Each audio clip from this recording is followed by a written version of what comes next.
Cancer শব্দটা শুনলেই আমাদের মনে ভয় ঢুকে যায়। মনে হয় এই বুঝি মৃত্যু নিশ্চিত। কিন্তু ক্যান্সার আসলে কি? ক্যান্সার মানে হলো শরীরের কোষগুলোর নিয়ন্ত্রণহীনভাবে বিভাজিত হওয়া।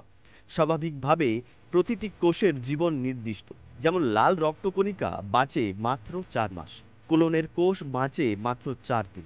কোষের এই নিয়মিত বিভাজন ও মৃত্যু প্রক্রিয়া নিয়ন্ত্রণ করে আমাদের শরীরের ডিএনএ।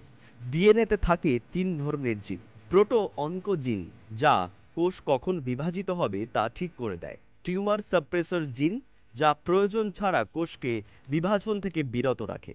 এবং ডিএনএ রিপেয়ার জিন, যার কাজ হলো কোষ কোনো ভুল হলে তা ঠিক করে দেয়। কিন্তু সমস্যা তখনই হয় যখন কেমিক্যাল, টক্সিন বা রেডিয়েশনের কারণে ডিএনএ ক্ষতিগ্রস্ত হয়।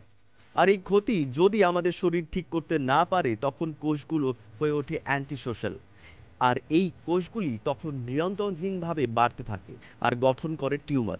এই টিউমার ধীরে ধীরে ছড়িয়ে পড়ে আমাদের শরীরের অন্যাংশে, বিশেষ করে লিভার, ফুসফুস এবং হাড়ে।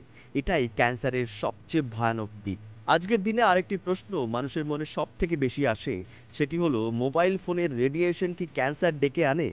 এই প্রশ্নের বিস্তারিত আলোচনা আমরা করব অন্য একটি ভিডিওতে। দেখতে ভুলবেন না। সচেতন থাকুন, সুস্থ থাকুন। ভিডিওটি ভালো লাগলে লাইক করুন, শেয়ার করুন, সাবস্ক্রাইব করুন পুনর্জন আয়ুর্বেদা বাংলা।